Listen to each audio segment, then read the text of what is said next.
আসসালামু আলাইকুম, কেমন আছেন সবাই? আজকে খাসির মাংস রান্না করব।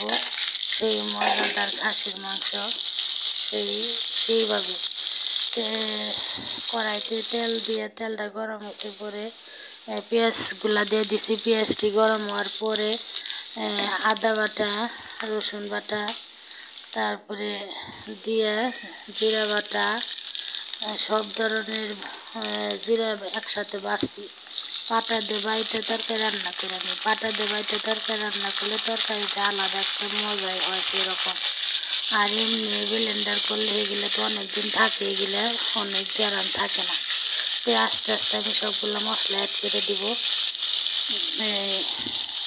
মাংসের মশলা আনছি, খাসির মাংসের মশলা আলাদা, এগুলা লাল মরিচের গুঁড়া, হলুদের গুঁড়ো, খাসির মাংসের মশলা, তারপরে আদা জিরা রসুন বাটা সব দিয়ে এভাবে মিক্স করে তারপরে এগুলোরে ভালো করে কষাই নেব। মশলা কষানোর মধ্যে হইলো তরকারি মজা। মশলা যত কষানো হবে তত তরকারি মজা হবে। দেখুন মশলাগুলো কষায় মশলা থেকে তেল ছেড়ে দিছে আমার।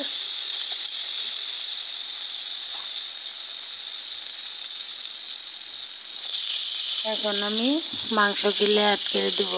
মাংসর সাথে আমি কয়েকটা আলু কাটে রাখছিলাম, আলুগুলো একসাথে দিয়ে দেব, নাহলে আলু খাসির মাংস তো সে খুব একটা জাল দিতে হয় না গরুর মাংসের মতো, এই কারণে একসাথে দিয়ে দিছে। আলুগুলো দিয়ে ভালো করে লাড়াচাড়া দিয়ে মিশাই নিব। নিয়ে লো আছে ঢাকা দিয়ে দিব, দিয়ে লো আছে 2 মিনিট পর পর এসে লাড়া দেওয়ার লাগে।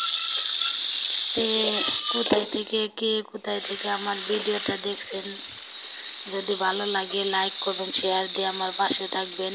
আর নতুন নতুন রেসিপিতে আমার পেজে ঘুরে আসবেন। দেখুন মাংস থেকে তেল ছেড়ে দিছে, মাংসটি কষানো কি সুন্দর হয়েছে। তারপর আমি আর একটু কষাই নেবো, আবার ঢাকা দিয়ে দেবো। এই যে ঢাকা খুললাম, খুলে আবার আরেকটু লাড়াচাড়া দিয়ে দিই, না হলে নিচে ধরে লেগে যাবো গা। মাংস আস্তে আস্তে কষানোর সময় আস্তে আস্তে জাল দিয়ে দিয়ে দিয়ে দিয়ে তারপরে কষাইতে হয়, নাহলে নিচে লেগে যাবো গা। এই যে দেন মাংস থেকে তেল ছেড়ে দিছে কেমনি। মাংসগুলো কষানো খুব সুন্দর হয়েছে। এখন আমি উপরে কয়েকটা কাঁচামরিচ দিয়ে দিলাম। কাঁচামরিচ দিলে মাংসের ফ্লেভারটা সুন্দর হয়। দিয়ে আমি পরিমাণ মতো ঝোল দিয়ে দিলাম, দিয়ে ঢাকা দিয়ে দিব। দিয়ে 5 মিনিট আমি হাই হিটে জাল দিব।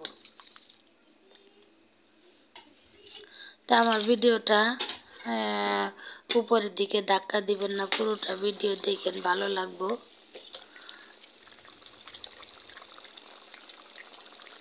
ভালো লাগলে একটা শেয়ার দিয়ে দিন।